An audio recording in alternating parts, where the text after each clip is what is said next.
Welcome. We are the Ministry of the Real Truth.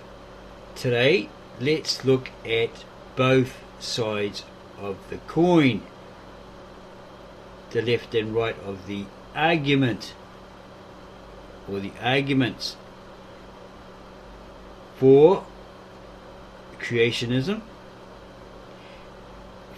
and for Darwinism and natural selection.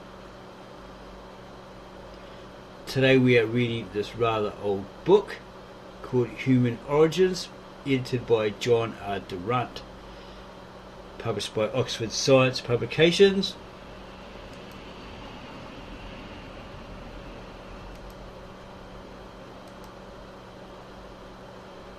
Published around 1989. Human Origins, edited by John R. Durant, staff tutor in Biological Sciences, Departments for External Studies, University of Oxford. Preface. Modern science deals with only a very few questions that are truly fundamental. Three of the most outstanding are: what is the nature and origin of the universe? What is the nature and origin of life? And what is the nature and origin of humankind? The first of these questions constitutes the subject matter of cosmology, while the second and third belong to the domain of evolutionary biology. All these questions are fundamental in at least two senses. First, they are of great objective or scientific interest. If we knew the answers to them, then we should be well on the way towards understanding the extraordinary variety of things that go on in the world about us. And secondly, they are of great subjective or human interest. If we knew the answers to them, then we should be well on the way towards understanding who we are and how we fit into the world about us. This book is concerned with the origin of humankind. The idea for the book arose out of a public lecture series entitled Human Origins, which the author, the writer here, organised in Oxford in the autumn of 1984. The aim of the series, which was offered under the auspices of the University of Oxford Department for External Studies, was to provide an accurate, accessible and up-to-date introduction to the scientific study of human evolution. The task of fulfilling this aim was made all the more easy and enjoyable by the generosity of his department in providing resources sufficient to enable him to invite contributors from abroad. More or less free from the customary constraint of a tight budget, the author therefore drew up a short list of the 8 people whom he regarded as ideal representatives of contemporary scientific studies of human origins in front of a general audience. You may imagine his delight when all 8 of his A-team agreed to participate in the lecture series. Human Origins follows fairly closely both the pattern and the spirit of the lecture series. The opening talk by the well-known Oxford evolutionary biologist Richard Dawkins was impressively wide-ranging. It began with a gripping account of why any theory of human origins must be Darwinian, and it concluded with an intriguing discussion of the nature and evolutionary significance of human purpose. In the interest of clarity and coherence, it has been decided to split this material into 2 distinct short chapters and to place these at either end of the volume, where they may be regarded as thematic bookends. Anyone who reads these chapters and still refuses to admit the relevance of Charles Darwin's theory of natural selection to an understanding of human existence must be beyond the reach of rational argument. In Chapter 2, the anatomist Michael Day brings us almost literally down to earth with an assessment of the most important fossil evidence relating to human origins. It is a remarkable fact that Darwin worked out a great many of the most important features of human evolution with almost no help whatsoever from the fossil record. This, of course, is because fossils are only one of a number of important types of evidence relating to evolution. Michael Day's authoritative review demonstrates at least 2 things. First, in the century or so since Darwin's death, and often in the face of enormous practical difficulties, paleontology paleoanthropologists have made an astonishingly large number of important fossil finds, and secondly, these finds are now an essential guide to the formulation of general theories of human origins. Fossils are the most famous source of clues relating to human origins. By contrast, molecules are altogether less familiar. Yet today, molecular biological studies of proteins and genetic material, DNA, constitute one of the fastest growing and most impressive branches of evolutionary biology. In Chapter 3, the molecular geneticist Alex Jeffreys explains exactly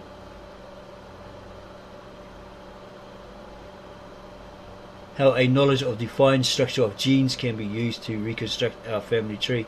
Genetic studies can tell us which among the living primates are our closest living relatives, and how long the human branch has been growing on the tree of primate evolution.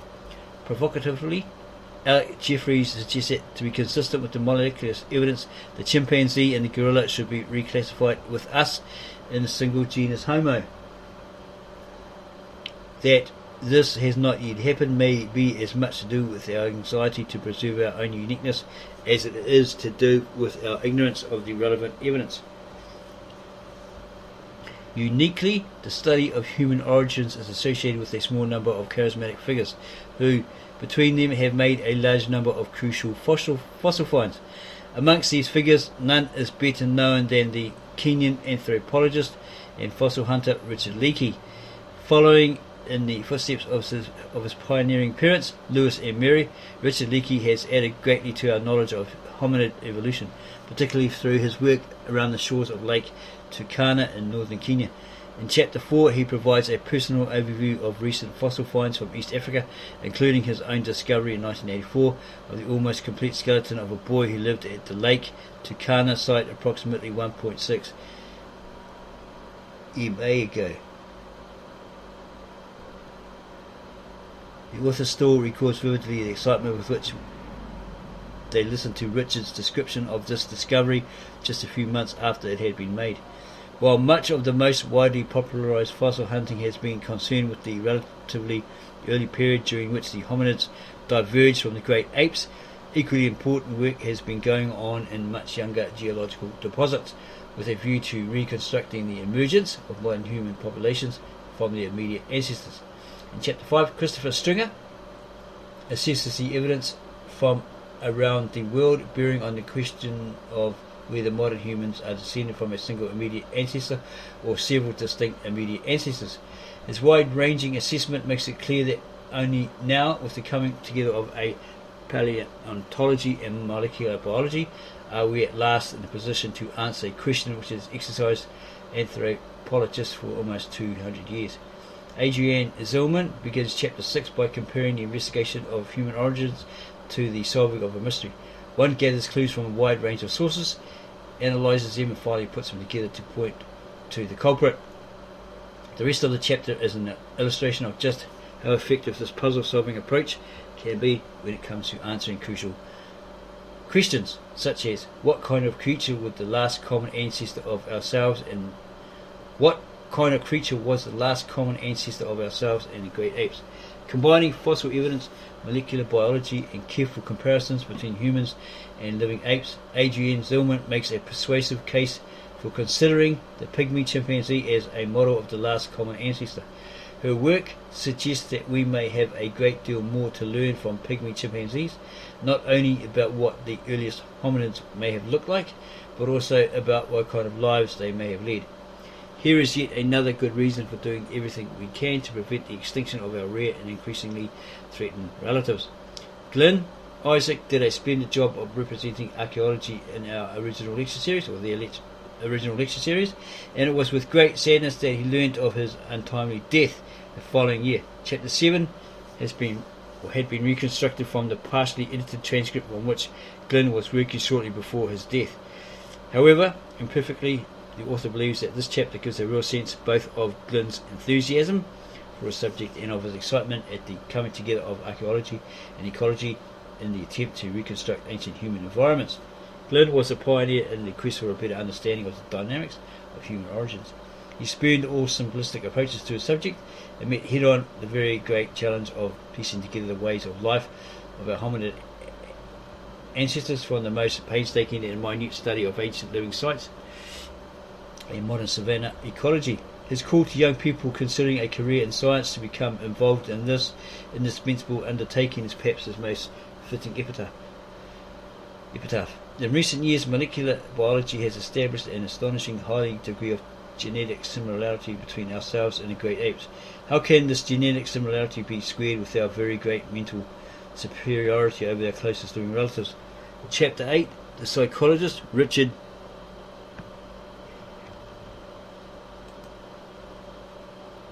Passingham cuts a clean swath through the dense undergrowth of the speculation that has come to surround this problem.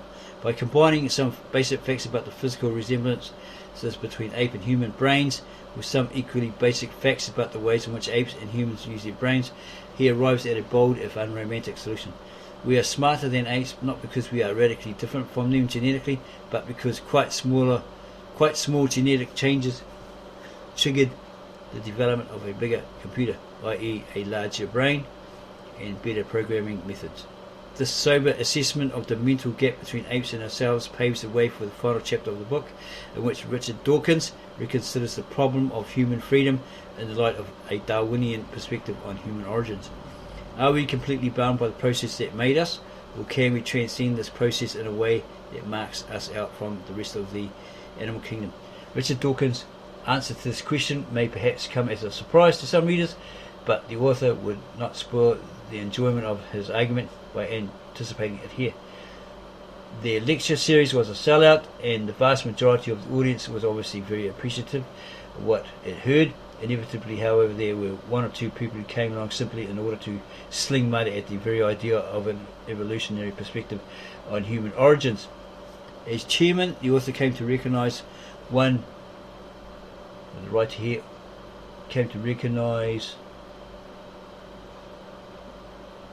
mudslinger in particular. For each week he found some pretext or other on which to get up and ask an aggressive leading question.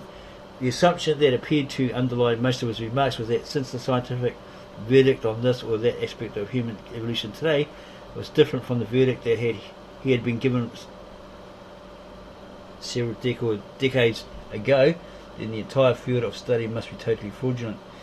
Nothing, of course, could be further from the truth. To be sure, many of the detailed conclusions concerning our descent from the world of the apes have changed over the years, but this change is a sign of scientific health, not scientific sickness. The fact is that we live in exciting times, in times when not just new finds, but new kinds of finds are adding substantially to our understanding of human evolution. Inevitably and rightly, therefore, human origins constitutes a snapshot of a fast-moving scene. Something will have gone sadly wrong if, in 20 years' time, we have not got something new to say. In the meantime, the writer believes that the contributions contained in this book represent some of the best things that can be said today about the fundamental question of why and how we came into existence. J.R.D. Oxford, 1988.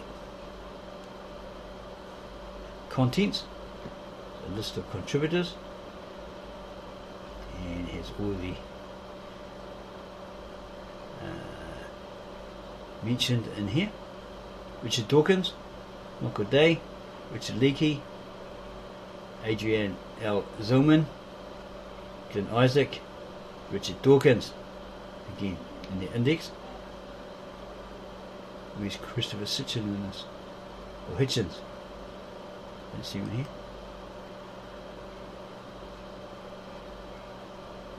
Contributors.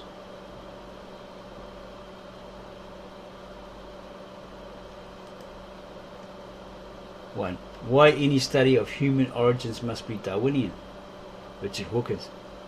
For him, the most interesting problem in the whole of science was the problem of how we came into existence. By we, he meant not merely we as human beings, but we as animals, as living organisms. This amounts to the problem of how the simple laws of physics, unaided by any supernatural designer, could have given rise to the organised complexity that we call life. It was a great achievement of Charles Darwin to solve this problem once and for all with the theory of natural selection. Darwin believed that his theory could explain how evolution has come about.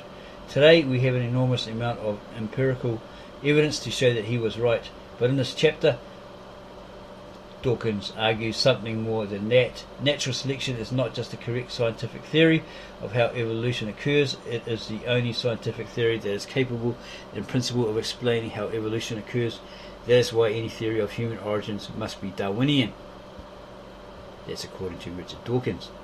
Before Darwin, the organised complexity of life was so overwhelmingly impressive that most people who thought about the problem believed that it must have been intelligently designed by God. If Richard Dawkins had lived before Darwin, he would have fallen in with the views of the Reverend William Paley. Here is the famous opening passage from his book Natural Theology, 1802. It is quite long, but it is worth quoting in full, as it gives a vivid impression of the force of Paley's argument. Keep in mind, this guy was a Roman Catholic, if he's a Reverend. Possibly a Methodist, something like that, but we'd say he's a Roman Catholic. In crossing a heath, suppose I pitch my foot against a stone, and would ask how that stone came to be there. I might possibly answer that for anything I knew. To the contrary, it had lain there forever. Nor would it perhaps be very easy to show the absurdity of this answer. But suppose I had found a watch upon the ground, and it should be inquired how the watch happened to be in that place. I should hardly think. This chapter, with great pains and skills, transcribed and edited by Dr. John Durant from a tape recording of his lecture in the series, which he himself had not intended for publication. The lecture was delivered during the time that he was writing The Blind Watchmaker, along with 1986. And there is an inevitable overlap with passages in that book. This does not apply to the material in chapter 9, which has not been published before.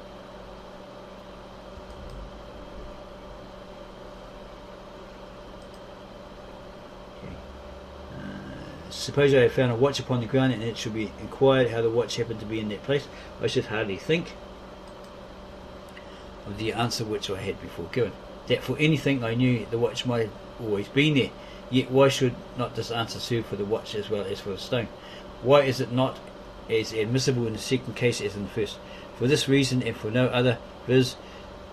that when we come to inspect the watch, or maybe that's visualised, I'm not sure, we perceive what we could not discover in the stone, that its several parts are framed and put together for a purpose, e.g. that they are so formed and adjustable as to produce motion, and that motion is so regulated as to point out the hour of the day. This mechanism being observed, it requires indeed an examination of the instrument, and perhaps some previous knowledge of the subject, to perceive and understand it, but being once, as we have said, observed and understood, the inference, we think, is inevitable, that the watch must have had a maker, that there must have existed at some time and at some place or other an artificer or artificers who formed it for the purpose which we find it actually to answer, who comprehended its construction and designed its use. Paley's argument depends upon the difference in complexity between a stone and a watch. Stones belong to the world of physics, which is the world of simplicity. Watches and organisms belong to the world of biology, which is a world of almost unimaginable complexity. Complexity is a statistical concept. It means statistical improbability. If we take the parts of a stone and we recombine them randomly in many different ways, we shall find that all the results are nearly the same. The arrangement makes little difference. But if we do the same with a watch, we shall find that all of the ways of scrambling, its nuts, bolts, cogs and springs, only one tells the time. So it is with living organisms. Of all the ways of scrambling the parts of a cactus, only a tiny proportion will live and flower and reproduce themselves. Living organisms are staggeringly improbable combinations of their component parts. It is worth dwelling on this point a little, since it gives us a feel for the size of the problem that Paley raised and Darwin solved.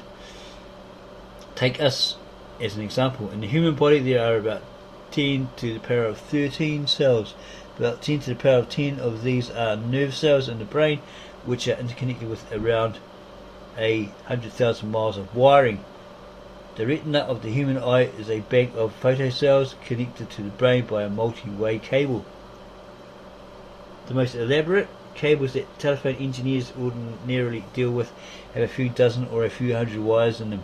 Each of our 2 optic nerves is a multi-way cable with about 3 million wires in it, each carrying a different message independent to the brain.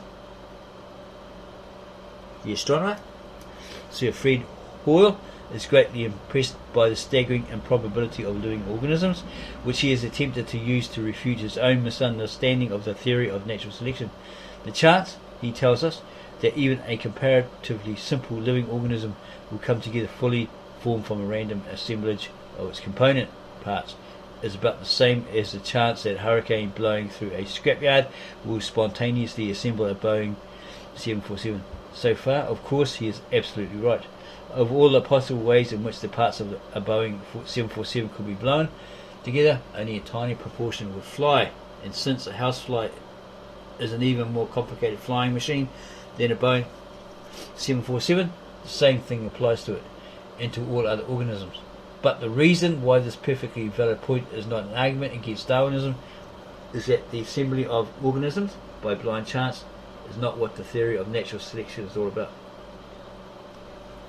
To explain what natural selection is all about, Dawkins wanted to make a distinction between one-off selection and cumulative selection. One-off selection is the hypothetical process whereby chance alone in a single step produces some desired result.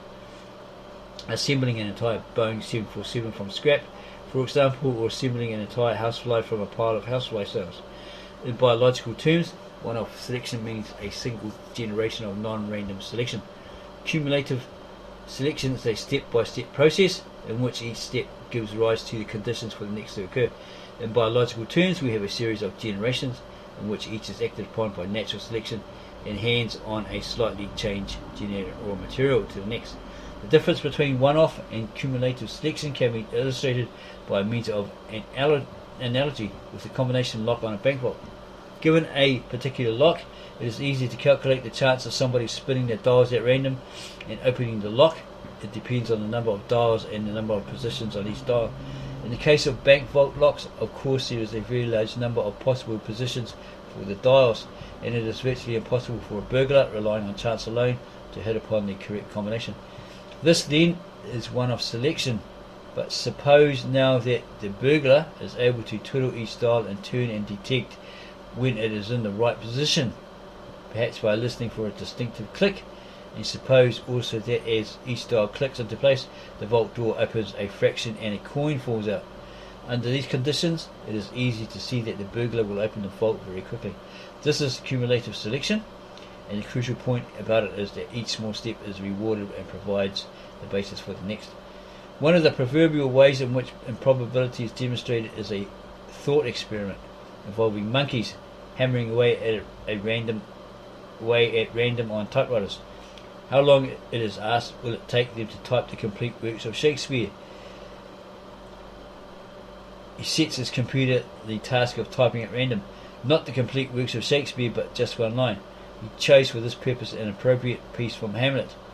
Hamlet, do you see yonder cloud that's almost in shape of a camel? Polonius, by the mass, it is like a camel indeed. Hamlet, methinks it is like a weasel. Polonius, it is backed like a weasel. Hamlet, or like a whale. Polonius, very like a whale.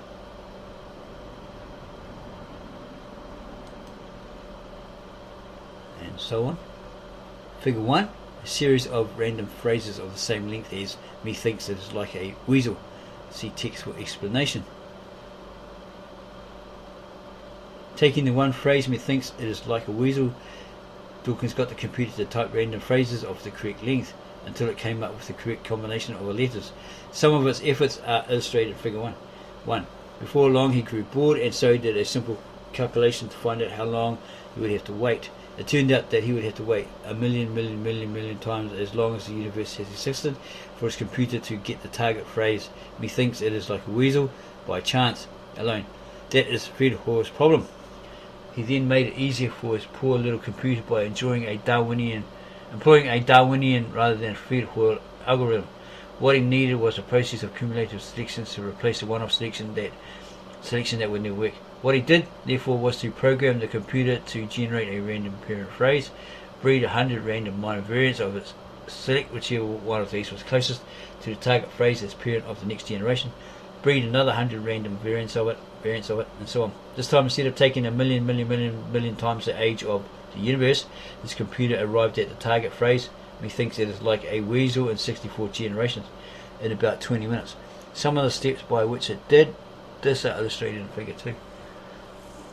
Here, therefore, is the solution to Fred Hoare's problem. Evolution has produced even the staggering complexity that is you or me, because it is not dependent upon one-off selection, but rather upon cumulative selection step by step across vast intervals of geological time. Cumulative selection really can generate extraordinarily improbable structures, so long as these can be achieved gradually through a series of intermediates, each of which is more evolutionarily successful than the one that went before. Of course, there is no target to guide biological evolution, and in this respect, his simple computer program is an imperfect, even potentially misleading model of Darwinian processes. But the point is that Darwinian selection builds organic structures by small stages in a way that makes statistically improbable end products not just possible but inevitable. In real life, the criterion for selection is not resemblance to a distant target, but rather survival and hence reproductive success. The qualities that make for reproductive success are obviously the qualities that tend to accumulate over the generations. Having accepted that Darwin's theory really can fulfill its intended purpose, namely explain the organised complexity of life, Dawkins wanted to consider whether the same can be said of its main scientific rivals. He had space to deal with just two of them, Lamarckism and macromutationism. In each case, he suggests that, in addition to the evidence against them, there are logical arguments against their being able to explain organised complexity, even in principle. In other words, they are not real rivals to Darwinian selection. The explanation of evolution that has come to be associated with the name of Lamarck is a theory of adaptation by instruction. According to this theory, the environment somehow imposes itself upon the organism, so that the goodness of fit between organism and environment come around by direct imprinting from outside. This requires the inheritance of acquired characteristics, and there is no evidence that such inheritance occurs. But Dawkins wanted to make the more radical case that Lamarckism had to be wrong in principle, even if the inheritance of acquired characteristics did occur, as it might in some other life form elsewhere in the universe.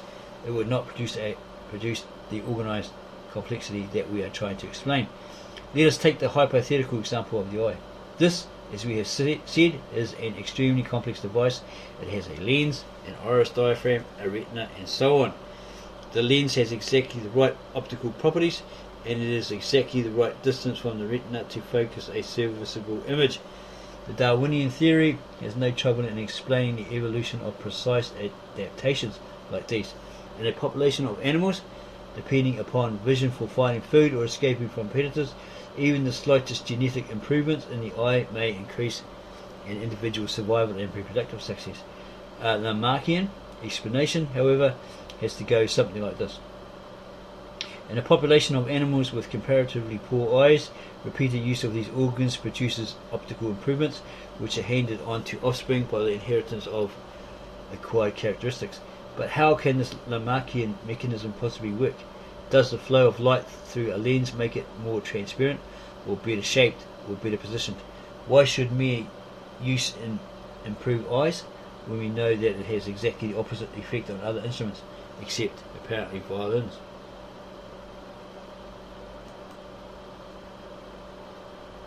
There are one or two cases beloved by Lamarckians in the past in which the principle of improvement through use appears at first sight more plausible.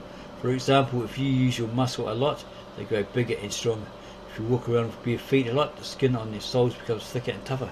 If only acquired characteristics such as these were inherited, it seems that we would improve down the generations.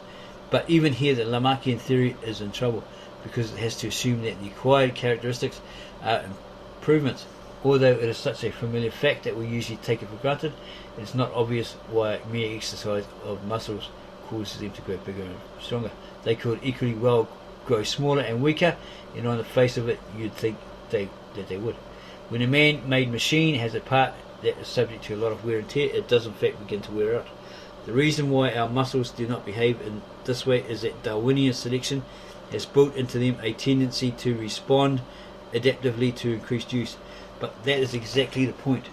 Even in the most superficially favourable cases, Lamarckism has to rely on a Darwinian underpinning to ensure that acquired characteristics are actually improvements. It is for this kind of reason that Dawkins thinks that evolution cannot, in principle, be Lamarckian. It has to be Darwinian. Second supposed alternative to Darwinism that Dawkins shall deal with is macromutationism. Before doing so, however, he wants to make two very important distinctions.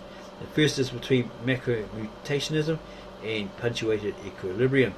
If you have acquired your knowledge of evolution from the Sunday Times, the Observer, or the BBC, you will have been under the impression that Darwinism has been rocked to its foundations in the past few years by a new theory called punctuated equilibrium. This is nonsense. If the theory of punctuated equilibrium is true, then it is no more than a very minor gloss on Darwinism. Figure 1.3.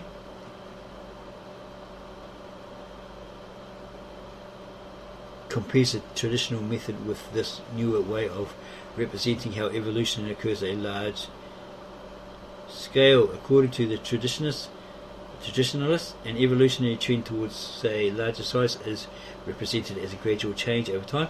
According to the proponents of punctuated equilibrium, animals stay very much the same size for long periods of time and then switch abruptly to either a smaller or larger size during so-called speciation events. This difference seems clear enough, but everything depends on what we suppose is going on at speciation events.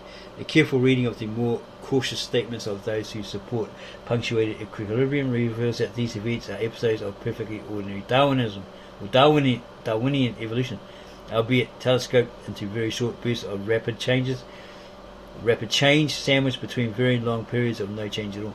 In effect, then, what is new about punctuated equilibria is not the punctuations but the equilibria, the injection into evolutionary history of long periods of stagnation where nothing much happens. Darwin would not have found that at all remarkable. As he himself put it, the periods during which species have been undergoing modification, though very long as measured in years, have probably been short in comparison with the period during which these same species remained without undergoing change. This is the modest theory of punctuated equilibria, but we must be careful to distinguish it from the far more ambitious theory of macromutation. A macromutation is a short, sharp genetic shock, a single big change that occurs in one generation. It is the sort of thing that might make a son so different from his father that he would be classed as another species. The idea that such macromutations play a major part in evolution is sometimes subscribed to, and it has been defended by some of the proponents of punctuated equilibria. Hence the confusion between two things which are in reality quite distinct. Having distinguished between punctuated equilibria and macromutationism, Dawkins wanted to distinguish between two forms, or would now distinguish between two forms of macromutationism itself, which he called 747 macromutationism and stretch DC8 macromutationism. Both theories involve very large mutations. In both cases, sons are radically different from their fathers. The 747 macromutations get their name from Fred Hoyle's story about the scrapyard. A 747 macromutation would be something like the one-off invention of an eye, iris, diaphragm, lens, retina, the lot from bare skin. Obviously, 747 macromutations are impossible for the statistical reasons that we discussed earlier. If somebody could produce cast iron evidence for the existence of 747 macromutations, he would cease to believe in Darwinism and would start to believe in God. But the evidence would have to be very good, and he would have to be sure that the macromutations weren't really of the stretch DC8 variety instead. A stretch DC8 macromutation is not impossible. The stretch DC8 was an airliner modelled on an early one, the ordinary DC8. It was simply an ordinary DC8 made a bit stronger, a bit longer. Macromutations in living organisms can be of this form. They can be changes of a very large magnitude that do not involve the introduction of new organised complexity. A stretch DC8 has no more organised complexity than an ordinary DC-8. It just has certain bits of organised complexity enlarged or repeated. Similarly, a giraffe's neck has no more organised complexity than antelope's. It just goes on a bit longer. If the giraffe's neck had shot out from some ancestral short-necked ancestor in a single step, that would be a stretched DC-8 macro mutation. It would have been rather remarkable to witness, of course, but it would have not been a miracle, because all the necessary organised complexity, vertebrae, nerves, blood vessels, and so on, was already there to begin with. Examples of stretched DC-8 macromutations are well known in the fruit fly, Drosophila melanogaster. They are very striking. One can observe mutant flies with a complete leg growing out of a socket where an antenna should be. Everything about the leg is correct, but it is a leg and not an antenna, and it is in the wrong place. This is a mutation of very large effect, but it does not violate the laws and probability in the way that a 747 macro mutation would, because the instructions for making the leg are already in the fly. All that has happened in these is that these instructions have been carried out in the wrong place. When Darwin insisted that evolution is gradual, Dawkins seems to think that he meant that it is not of the 747 type. For example, he wrote, "If it could be demonstrated that any complex organ existed which could not possibly have been formed by numerous slight modifications, the theory would be absolutely break down." On the other hand, Dawkins doesn't think that Darwin really minded whether or not on occasion evolution was of the stretched DC-8 type. But about sudden jumps, he wrote to a correspondent in 1860, "I have no objection to them. They would aid me in some cases. All I can say is that I went into the subject and found no evidence to make me believe in jumps, and had a good deal of pointing in the other direction. It was where 747 type jumps were being discussed that Darwin was passionately against him. He was faced by critics who wanted to believe in 747 macro mutations for plainly theological reasons, invoking the creator at crucial nodal points in the evolutionary process. That was what Darwin rejected. It is what all Darwinists, all reasonable people, must reject. Because he rejected it, they've got to reject it." So that's macromutation, etc., by the infamous Richard Dawkins. Let us know what you think by adding your comments below this video, and we'll get back to you on those as soon as we can. Give us a like and share this video with family, friends, and others that are interested in human origins, perhaps puzzled or questioning Darwinism, etc., etc.